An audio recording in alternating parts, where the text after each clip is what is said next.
జగన్ ప్రభుత్వం పోయినా వైసీపీ మిగిల్చిన పాపాలు మాత్రం వెంటాడుతూనే ఉన్నాయి. సాగు తాగునీటికి ప్రాణాధారమైన ప్రాజెక్టుల నిర్వహణను వైసీపీ ప్రభుత్వం 5 ఏళ్లు గాలికొదిలేసింది. దీంతో ఇప్పుడు ఆ లోపాలు బహిర్గతమవుతున్నాయి.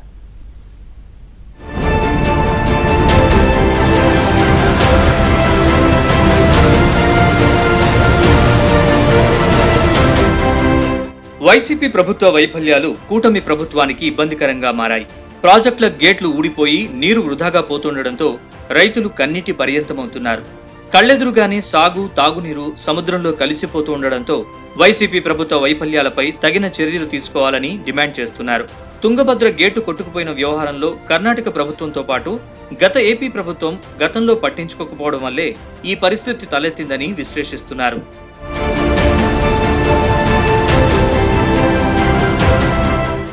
తుంగభద్ర డ్యామ్ గేట్ కొట్టుకుపోవడం, దాని నుంచి పెద్ద ఎత్తున నీరు వృధాగా నదిలేకపోవడం జరుగుతూ ఉంది. అనంతపురం, కర్నూలు జిల్లాలకి గుండెకాయ లాంటిది ఈ తుంగభద్ర డ్యామ్. దీన్ని నమ్ముకుని లక్షలాది మంది రైతులు మిరప పంటల్ని వేసినటువంటి పరిస్థితులు ఉన్నాయి. ఇవన్నింటినీ దృష్టిలో పెట్టుకుని సాధ్యమైనంత త్వరలోనే దీన్ని రెస్టోర్ చేయడానికి ప్రభుత్వం అన్ని చర్యలు తీసుకోవాలని చెప్పేసి ముఖ్యమంత్రి గారు ఆదేశించారు. ఏపీలో ప్రాజెక్టుల నిర్వహణ వైసీపీ హయాంలో అధ్వానంగా సాగింది. ఉమ్మడి ప్రాజెక్టులైన శ్రీశైలం, నాగార్జున సాగర్, పులిచింతలతో పాటు మైనర్ ప్రాజెక్టుల నిర్వహణ లోపం కూడా స్పష్టంగా కనిపిస్తోంది. వైసీపీ ప్రభుత్వం అధికారంలోకి వచ్చిన వెంటనే అప్పటి సీఎం జగన్ సొంత జిల్లా కడపలో అన్నమయ్య ప్రాజెక్టు కొట్టుకుపోయింది. అధికారుల నిర్లక్ష్యం వల్లే ప్రాజెక్టు కొట్టుకుపోయిందని పార్లమెంట్లో కేంద్రమే ప్రకటించింది.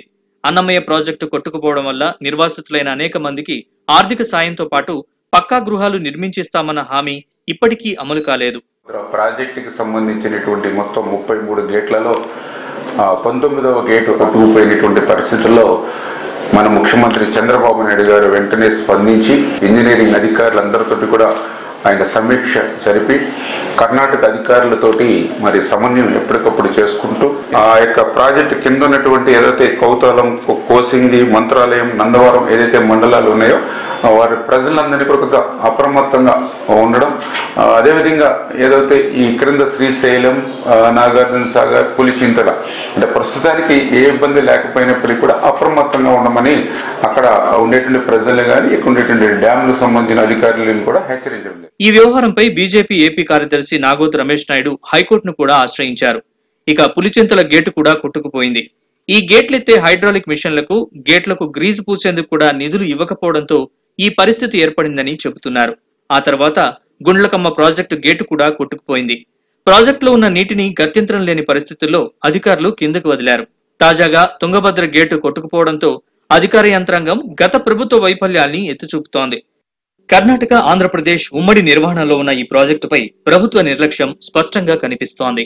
దాదాపు 13 లక్షల ఎకరాలకు సాగునీళ్లు అందించడంతో పాటు లక్షల మంది ప్రజలకు దాహార్తిని తీర్చే తుంగభద్ర రిజర్వాయర్కు ఈ సంవత్సరం ముందుగానే నీళ్లు రావడం, తుంగభద్ర రిజర్వాయర్ పొంగి పొర్లి ప్రవహిస్తూ ఉండడం రైతుల్లోనూ రాయలసీమ ప్రజల్లోనూ ఆనందాల్ని కలిగించే అంశం. ఇలాంటి తరుణంలో ఈ ఏడాది నీటికి కొరత ఉండబోదు అని అనుకుంటున్న తరుణంలో ఇది జరగడం, దాదాపు 60 టీఎంసీల నీటిని మనం వృధాగా కిందికి వదిలేయాల్సిన పరిస్థితి రావడం అనేది చాలా బాధాకరమైన అంశం. తుంగభద్ర ప్రాజెక్టులో 97 టీఎంసీల నీటి నిల్వ ఉంది. అయితే ఈ నిల్వను 60 టీఎంసీలకు తగ్గిస్తేనే గేటు ఏర్పాటుకు అవకాశం ఉంటుందని నిపుణులు చెబుతున్నారు. అంటే 37 టీఎంసీల నీటిని వృధాగా కిందకు వదిలివేయాల్సి వస్తుంది.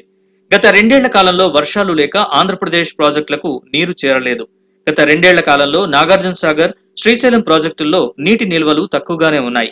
గతేడాది 2 రిజర్వాయర్లతో పాటు పులిచింతల్లో కూడా నీటి నిల్వలు లేకపోవడంతో 28 లక్షల ఎకరాలు వర్షాధారంతో పాటు ఆరుతడి పంటలపై ఆధారపడాల్సి వచ్చింది. ఫలితంగా దిగుబడి కూడా గణనీయంగా తగ్గిపోయింది. ఈ ఏడాది శ్రీశైలం, నాగార్జున సాగర్లో నీటి నిల్వలు పుష్కలంగా ఉండడంతో పంటలు వేసుకోవచ్చని భావించిన రైతాంగానికి తుంగభద్ర గేటు కొట్టుకుపోవడం ఆందోళన కలిగిస్తోంది.